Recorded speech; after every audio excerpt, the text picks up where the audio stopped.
لقد جاءكم يقينا راغلي تاسو ته رسول پیغمبر من انفسكم تاسو د نفسنا تاسو د جنسنا عزيز عليهم دروند شدید دی پد باندې ډیر مشکلی علیه پد باندې ما عنتم هغه چې مشکل په پداسو باندې حریص علیکم دی حریص دی په ایمان د تاسو باندې بالمؤمنین فمؤمنان باندې رؤوف شفقت کوونکی دی رحیم مهربان دی اوس الله رب العزت دعوت ورکړي د رسالت طرف ته چې رسول الله صلی الله علیه وسلم رسالت ومني الله وی چې ګوره لقد جاءكم فقسمیه درته ویم چې یقینا په تاسو کې یو داسې پیغمبر دی داسې استاد دی چې د هغه نه تاسو انکار کوي داسې شخصیت چې د هغه نه څوک انکار کوي اخیری د صورت اختتام کېږي نو اهم چې کوم دوه مباحثو پکې هغې طرف ته راوړي اهم څیزونو طرف ته اخره کې بیا مسؤل او پروګرام درکوي الله وایي چې داسې پیغمبر دی د هغه نه دا څوک انکار کوي او عظیم شخصیت رهنما رهبر دی که وګوره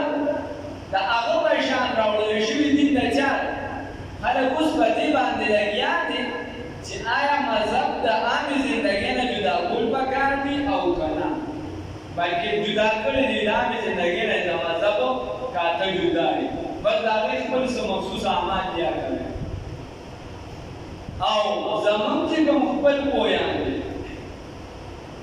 نو هغې وایي چې مذهب هغه ته وګوره زمونږ مذهب کې هره خبره شته ستا د دنیایي چې څومره معاملات یا په دې کې دي نو داسې عظیم شخصیت د هغه نه تاسو انکار کوي الله ورته لقد جاءكم یقینا راغلی تاسو ته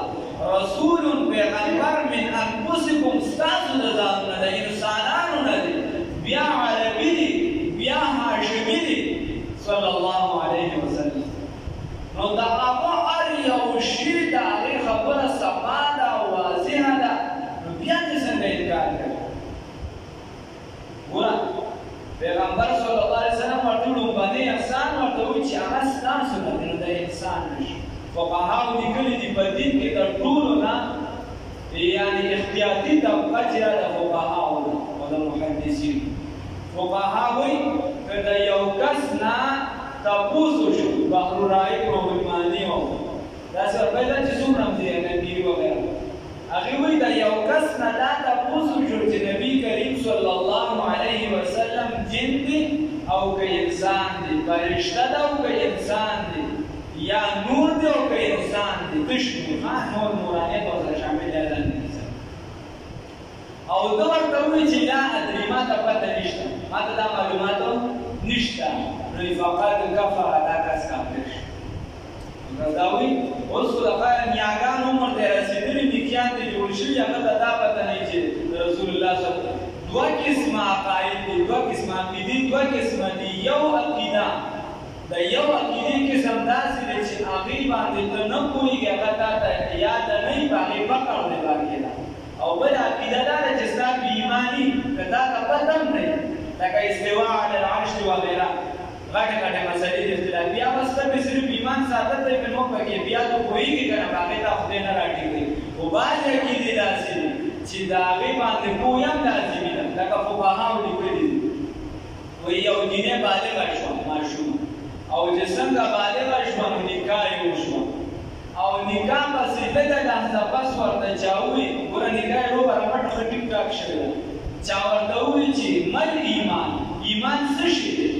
ایمان څه شی دی دی ورته چې زه خو ایمان نه پېژنم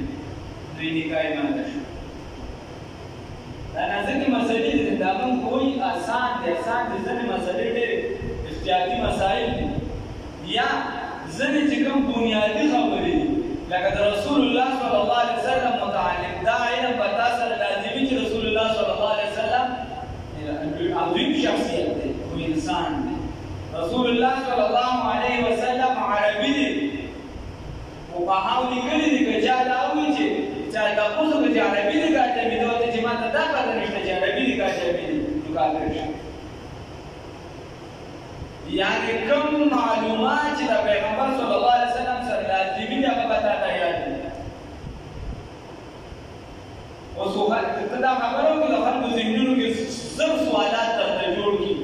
دا خبره به موږ پورې نه وه دا اوس پورې ځکه اورېدلې نه وه چې دا ورته داسې په 50 منټ ناست نه وي دا اوس پورې کتلې نو زر سوالات د خلکو ذهن ته راشي تنقید برای تنقید خو زمونږ شی وګرځېدلی الله دې مقبول نو عزیز علیه بل رسول الله صلی الله علیه وسلم داسې پیغمبر دی چې دروند او شدید وي په ده باندې ډېر سخت وي په ده باندې ما عنتم کوم شي چې په تاسو مشقت وي چې کوم شي په مؤمنانو باندې ګران وي او د مؤمن په کلت په مشقت کې اخته نو رسول الله صلی الله علیه وسلم باندې دا شی ډېر زیات وي خفه کېږي په امت باندې ډېر زیات د دې وجې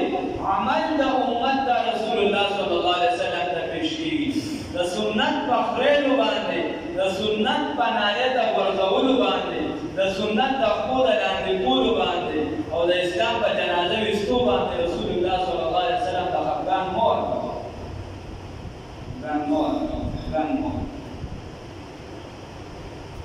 دومره شفقت کوونکي دي چې ګوره کله چې خطبه شروع شي نو دا د کتابونو مسلمه مسله ده چې فلا صلات ولا کلام چې خطیب په خطبه د منبر باندې کېږي نو چې کله په منبر باندې کېږي د هغې نه پس بیا نه مونځ شته او نه کلام شته هېڅ هم نشته رسول الله صلی الله علیه وسلم یو پره خطبه ورکوله د جمعې یو صحابي راغی او د هغه جامې شلېدلې وې کمزوري صحابي جامې شلېدلې وې رسول الله صلی الله علیه وسلم ورته خپله د منبر شریف نه راکوش هغه کېناسته خطبې ته ورته وایي پاسه وایي شابه یو 2 رکعته وکړه شابه ډېر زیات خبره شو 2 رکعته وکړه نو د رسول الله صلی الله علیه وسلم مطلب دا و چې دوی 2 رکعته وکړي او دا صحابه د ده دې حال ته وګوري چې د سره امداد وکړي دومره شفقت کوونکی و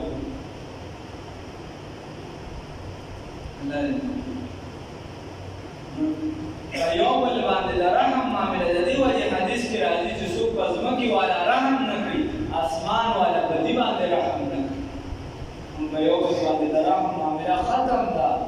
یو بل تخبیر د یو بل رشتې چې بیا کټ کوو خپلې کټ کوو الله دې معافي د یو بل په عزت باندې صرفه نه کوو حالانکې د بل مسلمان عزت ستا عزت دی نن دا بېعزتي دا هغه له ورکړه نو دا مه وایه چې دا به سبا زما طرف ته نه راسي الله دې معافي احتیاط پکار لقد جاءكم یقینا راغلی دي تاسو د رسول پیغمبر من انفسکم ستاسو د ځانونو نه عظیم شخصیت دی نور پیغمبر انسان دی قل انما انا بشر مثلكم یوحى الی د قرآن فتوا د بنیادي انسان دی او نورم دی خو انسان لازمي دی او نور چې دی یو صفت د رسول الله صلی الله علیه وسلم دا شخصیت نه به څوک انکار وکړي چې ته بیا دا ووایې چې یو عظیم شخصیت دی او د دې نه انکار راځي نه په بشر منلو سره چې دې انکار نه راځي په بشر سره د هغه مرتبه نور هم اوچت کېږي ځکه بشر ته سجده شوې ده نور ته سجده نه ده شوې په مخلوقاتو کې محمد بشر ليس كالبشر بل یاقوتة حجر ليس كالحجر محمد صلی الله علیه وسلم بشر د انسان دی په دې کې شک نشته خو د نورو انسانانو په شان نه دی او نور انسانان د هغه په شان نه دي بل یاقوتة حجر ليس كالحجر یاقوت یو کاڼی دی خو د نورو کاڼو په شان خو نه دی که نه ځان دی خدای مګاڼه بېشکه چې بنده دي نور یې ګل واړه صفات دي پر اختیا خدای مګاڼه بېشکه چې بنده دي نور یې ګل واړه صفات دي پر اختیا وأحسن منك لن تر قط عيني وأجمل منك لن تجد النساء خلقت مبرأ من كل عيب كأنك قد خلقت كما تشاء رسول الله صلی الله علیه وسلم خپل شاعر چې هغه له بینان کې صادر ورکړو چې هغه کلمات وي حسان بن ثابت رضی الله تعالی عنه هغه وایي واحسن منك لم تر قط عيني واجمل منك لم تلد النساء اے نبی کریم صلی الله علیه وسلم په ظاهري حسن هم ته داسې جوړ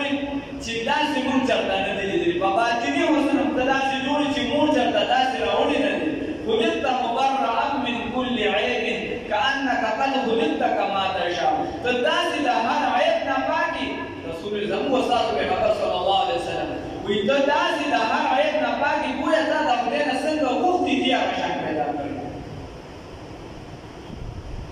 او یو شاعر چې دی نو هغه وایي یو شاعر هغه وایي ستا به زه څومره صفات بیان کړي دا بلغ العلا بکماله کشف الدجا بجماله حسنت جميع خصاله صلوا عليه وآله دا شیخ سعدي رحمت الله علیه د یو قصیدې او څلور اشعار دي پسې خلکو نعتونه یوځای کړي څلور نیم زره نعتونه خلکو لیکلي یو کړی پسې دومره د رسول الله صلی الله علیه وسلم صفات خلکو کړي دا صرف د کملمې په بنیاد باندې چې دا علما کوي نور حقیقي نه منلات لري چې څومره به لیکلي شي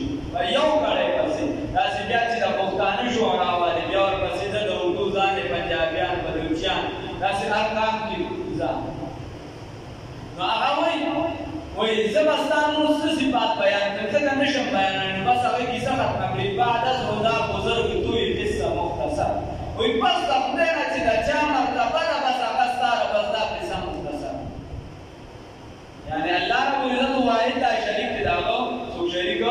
نشته او مخلوقاتو کې چې د ټولو نه اعلی مرتبه د چا ده اوچته مرتبه چې د چا ده موږ چې د چا امتیان د محمد رسول الله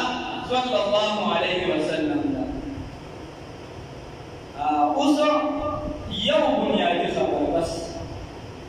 چې دومره عظیم شخصیت دی و د امت دومره خبر کېږي و د امت باندې دومره خبر کېږي زما زه ورته لا پیدام نه یو دا قیامته پورې به نسلونه د مسلمانانو پیدام نه خبرې ته سوچ وکړي زه ورته لا پیدام نه یو قیامته پورې به نسلونه راچلېږي او موږ په توبه خدای توبه د ساعت نه شروع شو 24 घंटे زندگی زمون په ګناه کې تېرېږي خو هغه ټیم رسول الله صلی الله علیه وسلم زما او ستا لپاره دومره جړا کړې ده چې خپې مبارکې پړسېدلي او بیا فرمایي وی زما شفاعت چې د بخاري شریف حدیث دی وی زما شفاعت په د امت د غټو غټو ګناهګارو لپاره چې غټ غټ ګناهونه دي شوي د هغې لپاره به زما شفاعت اوس دومره شفقت کوونکی پیغمبر دومره مهربانه ذات او موږ یا خو مونځ نه کوو کمزوري کوو او چې مونځ کوو نو د سنتو په مخ باندې خاصې د هغې کیسه قربانه کړې ده خو د مونځونو کې فرق راوستو د خدای د رسول تقسیم هم وکړو چې دا د خدای له طرفه فرض دی او دا سنت دی نو دا کوم او دا سنت نه کوم دا ګورې ډېره د غمګان خبره ده دا ګورې موږ پسې چې کوم نور دی که کشران ناست دي کشرانو پسې چې کوم کشران ناست دي بیا مکمل نه دي د دې وجې سنت کور کې کول افضل دي شاه کشمیري صاحب لیکلي دي چې نه دا د شیعهګانو سره نن سبا بیا یو شانوالی راځي د مانځه نه پس چې کوم سنت دي وایي په دې دور کې دا په جومات کې افضل دي چې دا د نور خلک وګوري چې دا شیعه نه دي دا مسلمان دي دی چې د سنت کوي سنت والا او د مانځه نه مخکې بیا په کور بیا د جمعې په ورځ خلک ته په خدای کې موږ دغه برانډه کې خلک ولاړې بار ولاړې دې ځای ولاړې سنت نه کوي لکه ټیپ د ځان تا خو تقسیم وکړو نو دا سنت دومره لاندې شو چې زما د ګپ نه هغه کمزوري شو دومره خو ایمان ته جوړول پکار دي دومره خو دې له لږ زور ورکول پکار دا سنت دومره کمزوري شو چې یعنې زما د ګپ نه لاندې شو زموږ ایمان دې ته راغی بیا بله وخته کمزوري دا شي بله وخته کمزوري دا شي چې کله د قرآن درس کېږي احادیث ویلی شي بل څه ویلی شي بیا موږ په هغه ټیم کې نوافل وزرو حالانکې هغه ټیم افضل عمل چې دی هغه دغه کې شي نو موږ د یو څه کار په بل ځای کړی الله دې موږ سنت دې خصوصي اهتمام وکړي خصوصي الله رب العزت دې راته توفیق راکړي لږ سوچ پکار دی چې خپل ګپ ته موږ دومره توجه ورکړو چې سنت پرېږدو چې کوم کسان ګپ ولګوي سنت پرې ورنه ثواب یې خو لاړ کړه دا په منځ کې ادا شو اداوالی وشو ثواب یې خو لاړ کړه او دا فرض دی ورسره ثواب کم شي فرض او تکمیل راځي په سنتو سره فرض داسې نه پوره کېده دې تکمیل راځي په سنتو سره الله دې مکمل لږ احتیاط وکړه